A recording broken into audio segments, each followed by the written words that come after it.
Hello friends, welcome to my channel. இன்னைக்கு நான் உங்களுக்கு தக்காளி தோசை எப்படி செய்யறதுன்னு காமிக்க போறேன். இந்த தக்காளி தோசையை ரொம்ப சுலபமா செஞ்சிடலாம்.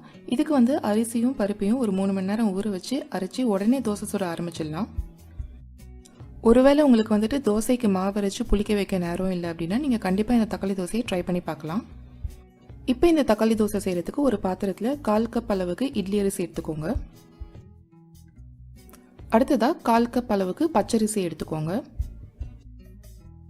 அடுத்ததா 1/4 கப் அளவுக்கு பாசிப்பருப்பு எடுத்துக்கலாம். இப்போ இது எல்லாத்தையும் தண்ணியில நல்லா அலசிட்டு தேவையான அளவு தண்ணி சேர்த்து 3 மணி நேரம் நம்ம ஊற வச்சுக்கலாம். 3 மணி நேரம் தண்ணியில நல்லா ஊறினதுக்கு அப்புறமா ஒரு மிக்ஸி ஜார் எடுத்துக்கோங்க. இதில் இப்போ நம்ம ஊற வச்ச அரிசி பருப்பை சேர்த்துக்கலாம். இது கூட சின்ன துண்டு இஞ்சி, ஒரு பெரிய தக்காளி சேர்த்துக்கலாம்.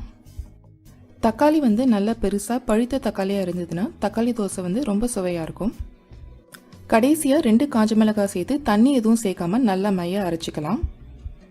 இந்த மாதிரி அரைச்ச மாவுல தேவையான அளவு உப்பு, 1 டீஸ்பூன் அளவுக்கு சீரகம், அதுக்கப்புறமா கொஞ்சமா பெருங்காயத்தூள் சேர்த்து மாவை நல்லா கிளறிக்கலாம்.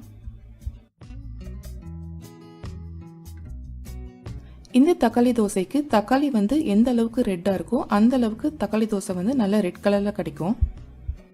இப்போ தக்காளி தோசைக்கு மாவு தயாராகிடுச்சு. தோசை சுட ஆரம்பிச்சிடலாம். இதுக்கு ஸ்டவ் ஆன் பண்ணி தோசைக்கல்லை சூடு பண்ணிக்கோங்க. தோசைக்கல் சூடானதும் ஒரு குழிக்கரண்டி அளவுக்கு மாவு எடுத்து நல்லா பரப்பி விட்டுக்கோங்க.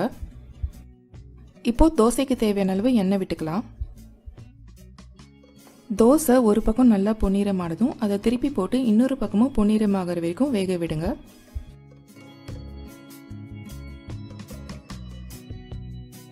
இப்போ நம்மளோட அருமையான தக்காளி தோசை தயாராகிடுச்சு. இந்த தக்காளி தோசைக்கு மாவு புளிக்கணுன்ற அவசியம் இல்லை. தக்காளியில் இருக்கிற புளிப்பே தோசை மாவுக்கு சரியா இருக்கும். அதனால நீங்க மாவுக்கு ஊற வச்சு அரைச்சி உடனே தோசை சுட ஆரம்பிச்சிடலாம். இந்த தக்காளி தோசைக்கு தேங்காய் சட்னி, வேர்க்கடலை சட்னி, அதுக்கப்புறமா இட்லி பொடி இதெல்லாம் சைட் டிஷ்ஷாக வச்சு சாப்பிட்டீங்கன்னா ரொம்ப அருமையா இருக்கும். இந்த தக்காளி தோசையை நீங்கள் கண்டிப்பாக ட்ரை பண்ணி பாருங்கள். இந்த வீடியோ உங்களுக்கு பிடிச்சிருந்ததுன்னா இந்த வீடியோவை லைக் பண்ணுங்கள், ஃப்ரெண்ட்ஸ் அண்ட் ஃபேமிலி மெம்பர்ஸ்க்கு ஷேர் பண்ணுங்கள், அண்ட் மறக்காமல் என்னோட சேனலுக்கு சப்ஸ்கிரைப் பண்ணுங்கள். தேங்க்ஸ் ஃபார் வாட்சிங்.